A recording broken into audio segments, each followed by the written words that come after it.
오늘 함께 말씀 읽도록 하겠습니다. 오늘 말씀은 고린도전서 6장 12절에서 20절의 말씀입니다. 고린도전서 6장 12절에서 20절의 말씀.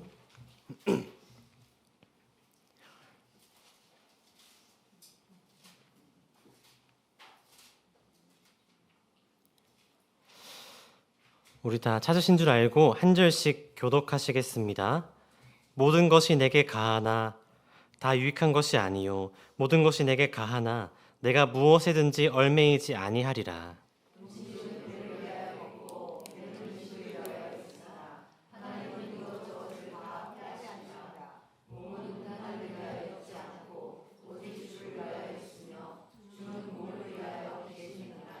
하나님이 주를 다시 살리셨고 또한 그의 권능으로 우리를 다시 살리시리라.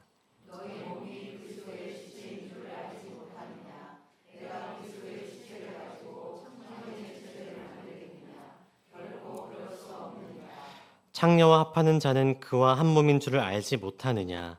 일러스되 둘이 한 육체가 된다 하셨나니. 음행을 피하라. 사람이 범하는 죄마다 몸 밖에 있거니와 음행하는 자는 자기 몸의 죄를 범하느니라.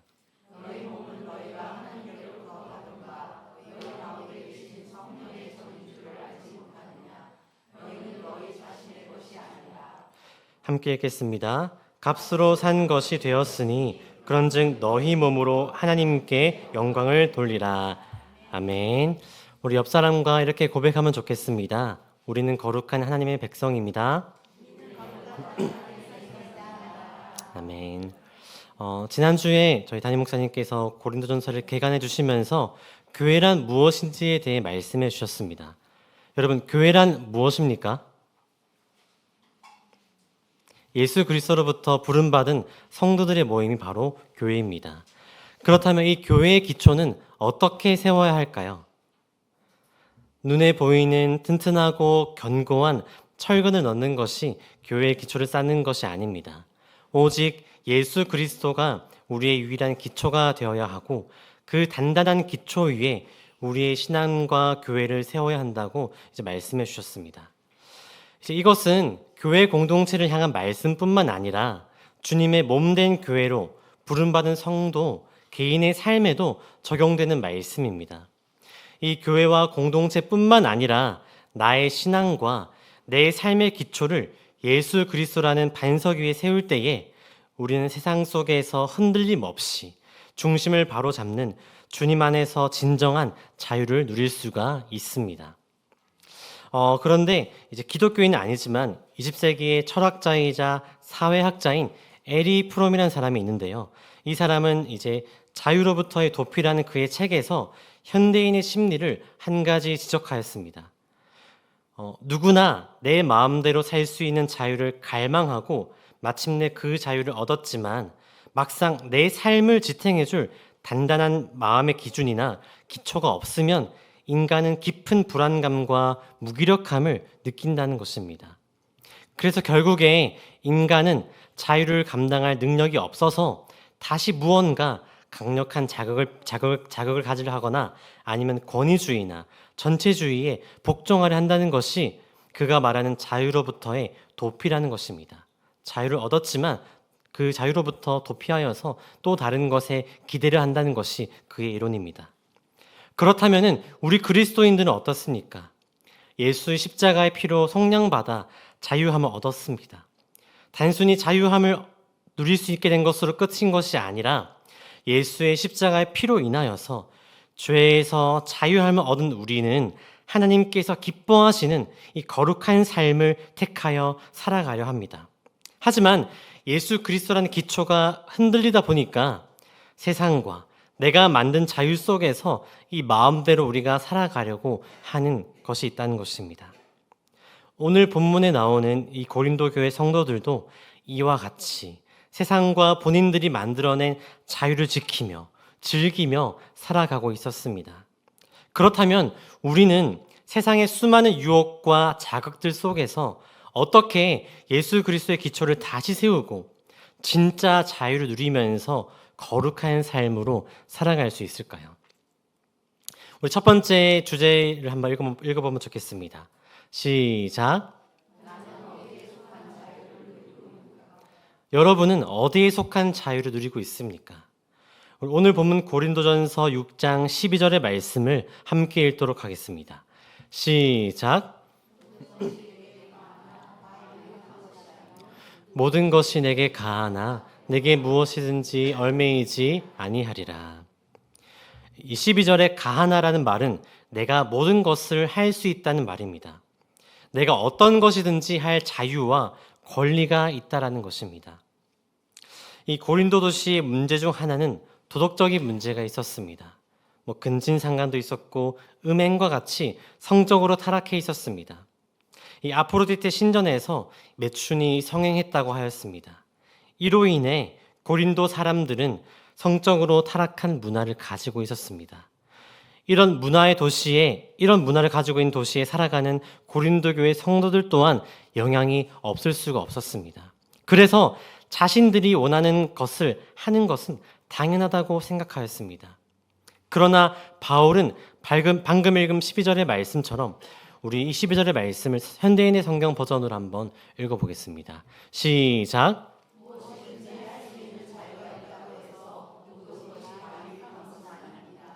나도 무슨 일이든지 마음대로 할 수 있지만 나는 그 어떤 것에도 지배를 받지 않을 것입니다. 그러면서 바울은 13절 말씀에 이렇게 이야기합니다. 음식은 배를 위하여 있고 배는 음식을 위하여 있으나 하나님은 이것저것을 다 패하시리라. 몸은 음란을 위하여 있지 않고 오직 주를 위하여 있으며 주는 몸을 위하여 계시느니라. 여러분 다 배 가지고 계시죠? 음식과 배는 같이 가는 존재입니다. 본능에 따라서 배가 고프면 음식을 먹어야 합니다. 또 음식이 존재하는 이유는 2차, 3차적인 이유로는 영양과 에너지 등을 이야기할 수 있겠지만 1차적인 이유로는 음식이 필요한 것은 배가 안 고프게 하기 위해서입니다. 그저 이 배가 안 고프기 위해서 음식을 먹는 것은 그저 본능대로 살아가는 것을 의미합니다. 여기에서 배는 영어 성경에 보면요, 스토먹 발음 맞나요? 이라고 나와 있는데 이제 이 배라는 것은 그리스 로마 시대의 배는 이 소화 기관을 넘어서 1차적인 인간의 본능적인 욕구와 욕망을 나타낸다고 합니다. 우리는 모두 배를 가지고 있습니다. 배가 고프면 음식을 당연히 먹어야 합니다. 욕구가 생긴다는 것은 자연스러운 일이고 당연한 일이 아닙니까? 그런데 이 사람이 가지고 있는 욕구 또한도 하나님께서 만드셨는데 왜 이 욕구들을 나쁜 것이라고 할 수 있을까요? 나쁜 것이라고 이야기할까요? 왜 하나님께서 또한 말씀 가운데 이것저것을 패하신다고 말씀하셨을까요? 왜냐하면 이 13절 후반부의 말씀처럼 우리의 몸이 주를 위하여 사용하지 않고 음란을 위해 우리의 욕구와 욕망을 위해 사용했다는 것입니다.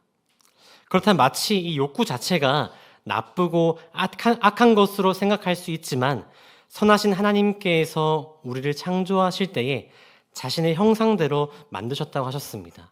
그렇다면 자신의 형상대로 우리를 만드셨는데 우리를 만드실 때에 악한 것을 집어넣으셨을까요? 아닐 것입니다. 그렇다면 이것을 어떻게 이야기할 수 있을까요? 야고보서 1장 14절 말씀에 이렇게 나와 있습니다. 오직 각 사람이 시험을 받는 것은 자기 욕심에 끌려 미혹됨이니. 하나님께서 우리를 시험은 하시지만 악한 길로 유혹하시지 않는다는 것입니다. 타락한 나의 본성이 욕심과 죄 가운데 나아가서 죄를 짓는다는 것입니다. 배고픔을 느끼는 식욕이 나의 욕심에 이끌려서 탐욕이 되고, 잠을 자고 싶은 수면이 욕심에 이끌려서 나태함과 게으름이 되고, 주 안에서 이루어지는 아름다운 관계가 욕심에 끌려서 음란이 되는 것입니다. 그래서 결국에 내 육체의 본능을 채우는 것을 자유라고 생각하고 살아간다면 육체의 노예가 되어버리지만, 성경은 우리의 몸은 음란을 위해 있는 것이 아니라 주님을 위해 존재한다고 합니다. 그렇다는 것은 내 자유는 내 본능과 내 몸을 위한 자유가 아니라 주님 안에 들어와 있어야 진정한 자유를 누릴 수 있다는 것입니다. 그리고 주님 안에 거하는 자유에 힘입어서 그 거룩함으로 우리가 나아갈 수 있다는 것입니다. 여러분은 어디에 속하여 자유를 누리고 싶으십니까? 여러분의 본능입니까? 아니면 주님 안에서입니까? 우리 두 번째 주제 같이 한번 읽어보면 좋겠습니다. 시작. 내 몸은 누구와 연결되어 있는가? 여러분의 몸은 누구와 연결되어 있습니까? 우리는 본능의 노예가 되지 않고 주님 안에서 참된 자유를 누리기 위해서는 내 몸의 가치와 신분을 알아야 합니다. 14절 말씀에 이렇게 나와 있습니다. 하나님이 주를 다시 살리셨고 또한 그의 권능으로 우리를 다시 살리시리라.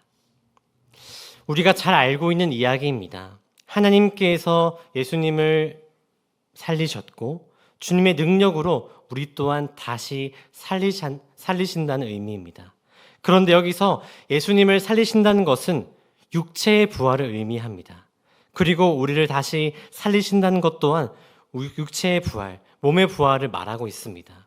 갑자기 바울이 이런 이야기를 하는 것은 당시 사람들을 지배했던 사상이 있었습니다. 이 사상은 헬라 철학의 이원론, 즉 플라톤주의가 있었습니다. 이 플라톤주의는 영혼은 선하고 육체는 악한 껍데기일 뿐이다 라고 믿었습니다. 그래서 이들의 주장은 육체는 썩어 없어질 악한 것이니까 어차피 썩어 없어질 껍데기니까 육체로 무슨 짓을 하든지 영혼에는 영향을 주지 않는다는 주장을 펼쳤습니다. 이 고린도와 이 고린도 교회에 이런 사상이 있다 보니까 이 사람들은 몸이 원하는 대로 본능대로 움직이면서 음란과 성매매 등 몸으로 짓는 것을 정당화하였습니다. 하지만 육체가 중요하지 않다면 왜 하나님께서 예수님을 부활시키셨고 조금 전에 읽은 14절의 말씀처럼 그의 권능으로 우리를 다시 살리신다고 말씀하셨겠습니까? 예수님을 부활시키는 것처럼 우리도 다시 살리실 것이라는 부활의 소망을 오늘 이 말씀 가운데 이야기하고 있는 것입니다. 그렇다는 것은 육체, 우리의 몸이 중요하다는 뜻입니다. 중요하지 않다면 부활하지 않으시고 부활하신 몸을 이끌고 제자들 앞에 손과 옆구리에 못자국을 보여주진 않으셨겠죠.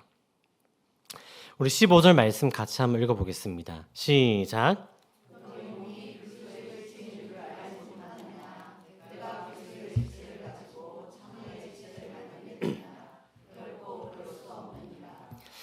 이 15절의 말씀을 통해 우리의 몸은 그리스도의 지체라는 것을 말하고 있습니다.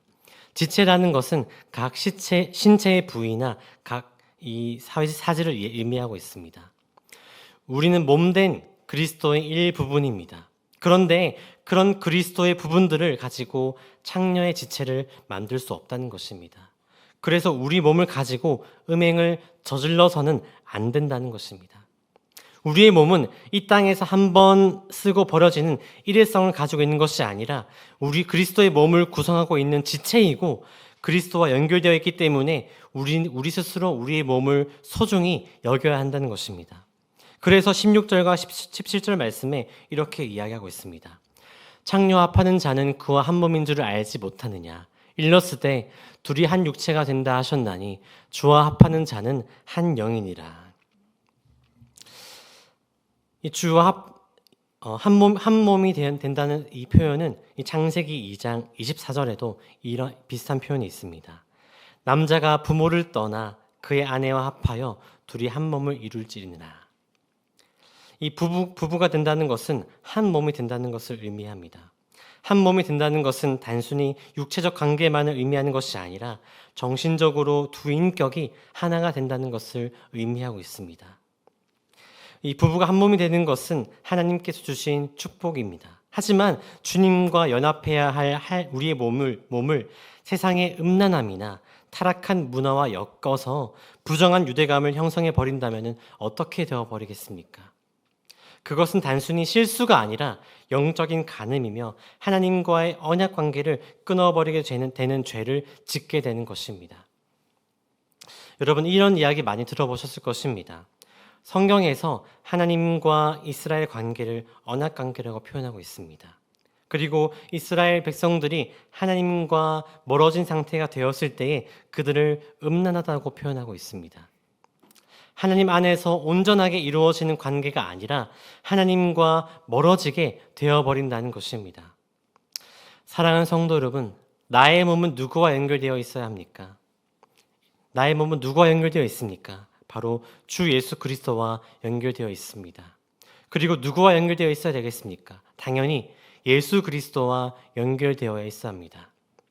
오늘 말씀 가운데 음행 자체를 경고하기도 하지만 본질적으로 음행을 통해 하나님과의 연결이 끊어지거나 멀어지는 것을 경고하고 있습니다.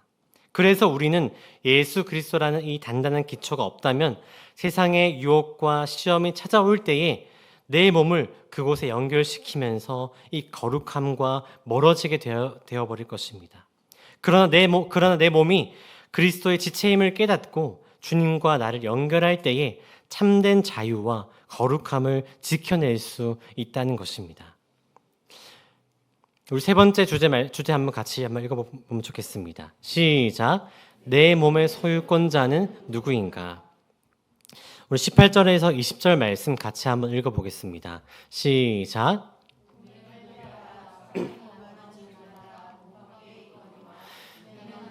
자기 몸의 죄를 범하느니라. 너희 몸은 너희가 하나님께로부터 받은 바 너희 가운데 계신 성령의 전인 줄을 알지 못하느냐. 너희는 너희 자신의 것이 아니라 값으로 산 것이 되었으니 그런즉 너희 몸으로 하나님께 영광을 돌리라. 이 바울은 음행을 피하라라고 이야기합니다. 맞서 싸우라라고 이야기하지 않습니다. 왜 맞서 싸우지 않아야 될까요? 이 18절 하반절을 살펴보면 다른 죄들은 몸 밖에서 일어나는 죄이지만 일이지만 음행은 내 몸에서 일어나는 일이기 때문입니다. 그래서 음행을 하게 되면 성령이 거하시는 성전인 내 몸을 파괴하는 죄를 짓기 때문입니다. 그래서 음행의 유혹은 내 결심으로 이길 수 있는 것이 아닙니다. 요셉이 보디발 안의 유혹을 뿌리치고 도망친 것처럼 맞서 싸우기보다는 죄의 자리에서 벗어나는 것이 때로는 우리가 피하는 길이고 지혜일 수도 있다는 것입니다. 그리고 내 몸의 소유자는 내가 아닙니다. 19절 말씀에 너희 몸은 하나님께서 주셨다고 합니다. 그리고 우리의 몸은 성령님이 거하시는 전이라고 이야기하고 있습니다. 성전은 거룩한 곳이어야 합니다. 이 구약의 성전에서 거룩함은 지성소에 들어가기 전에 통과해야 했던 부분들에서 살펴볼 수 있습니다. 실제로 이 대제사장만이 주님께서 거하시는 지성소 안에 들어갈 수 있었고 1년에 단 하루만 들어갈 수 있었습니다. 그래서 이 거룩한 곳을 더럽히거나 오염시키지 않도록 이 제사장은 특별한 주의를 기울여야 했습니다. 그래서 예수님께서 오셔서 이제 하나님이 임재하시는 거룩한 곳이 예루살렘 성전에만 이제 국한되어 있지 않게 되었지만 하나님이 거하시는 모든 곳은 거룩한 곳이기 때문에 하나님의 성전인 우리의 몸은 음행하는 죄로 더럽히지 않도록 우리 또한도 우리의 몸을 조심해야 한다는 것입니다. 언제나 우리의 몸을 거룩하게 유지해야 한다는 것입니다.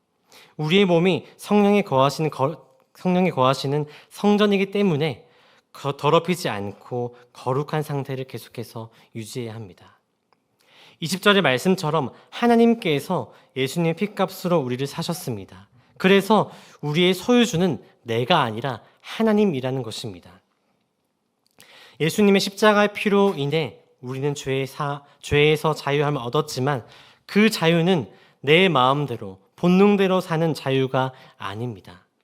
세상이 말하는 가짜 자유가 아니라 진정한 자유는 주님의 소유로서 내 몸을 하나님이 기뻐하신 도구로서 살아가는 거룩한 자유라는 것입니다. 우리는 하나님의 주권 아래 살아가고 있으며 하나님께 속한 자들입니다. 20절 후반부에 이렇게 이야기합니다. 너희 몸으로 하나님께 영광을 돌리라. 우리가 우리 몸으로 하나님께 어떻게 영광을 올려드릴 수 있겠습니까?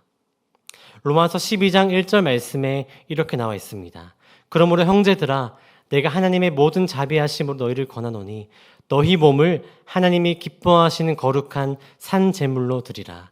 이는 너희가 드릴 영적 예배니라. 거룩한 산 제물이 되었던 존재가 있습니까?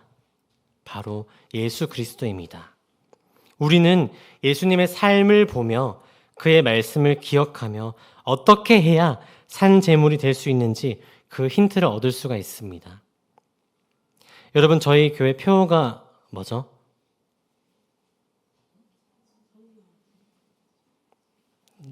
네. 저희 교회 표어는 이제 예수의 길이었다가 지금 제자의 삶입니다. 예수님의 제자로 이 세상 가운데 우리가 살아가야 하기 때문에 우리가 제자의 삶을 살아가기 위해서 그 표어를 이야기하고 있습니다. 제자의 삶이라는 것은 거룩한 산 제물이 되신 예수님의 발자취를 그대로 따라가는 것입니다. 예수님은 십자가 위에서 죽으실 때만 제물이 된 것이 아닙니다. 육신을 입고 이 땅 가운데 오셔서 매 순간 하나님의 뜻을 구하며 살아있는 거룩한 산 제물로 이 땅 가운데 있으셨습니다. 그러면서 이 땅 가운데 하나님의 말씀을 전하시면서 또한 사역하시면서 또한 제자들을 가르치시면서 또한 그 삶을 몸소 보이시면서 이 땅 가운데 산 제물로 살아가셨다는 것입니다. 우리의 몸으로 하나님께 영광 올려드리는 것은 여러 가지 방법이 있겠지만 오늘 고린도전서에서 이야기하는 것은 내 본능대로 살아가는 자유가 아니라 그리스도에 속한 사람으로서 생각하고 행동하는 것이 진정한 예수 그리스도 안에 있는 자유라는 것입니다. 사랑하는 성도 여러분, 오늘날 세상 사람들은 인생에 명확한 기초가 없다 보니까 인생에 명확한 것이 없다 보니까 거기서 오는 깊은 불안감 때문에 자꾸만 눈앞에 본능으로 도피하게 됩니다. 그리고 그것을 내 마음대로 할 수 있는 자유라고 생각하면서 살아가고 있습니다. 돈을 내 마음대로 쓰고 내 몸이 가는 대로 살아가고 내 정욕이 이끄는 대로 사는 것이 자유라고 믿고 있습니다. 그러나 그것은 자유가 아니라 하나님과 멀어지게 되는 가짜 자유일 뿐입니다. 성령에 거하시는 거룩한 성전된 우리는 결코 본능으로 도피한 자들이 되어 살아가서는 안 됩니다. 우리는 십자가 복음이 주신 진짜 자유를 가지고 거룩함을 선택하는 것이 진짜 자유인인 줄 믿습니다. 내 몸은 내 것이 아님을 인정하고 주님이 걸어가신 길을 따라가야 합니다. 나의 일상을 하나님이 기뻐하시는 거룩한 산 제물로 드릴 때에 우리는 참된 자유와 생명을 누릴 수 있게 될 것입니다. 이 시간 가운데 우리가 오늘 밤 내 삶의 주권을 하나님께 진정한 내 삶의 주권자를 하나님이라고 고백하면서 나아갈 때에 내 몸과 마음을 주님께 바치고 또한 이제 주님께 주시는 거룩한 자유 안에서 삶을 살아가시를 결단하시면서 여러분들 오늘 함께 이 시간 가운데 찬양하면서 나아가시면 좋겠습니다.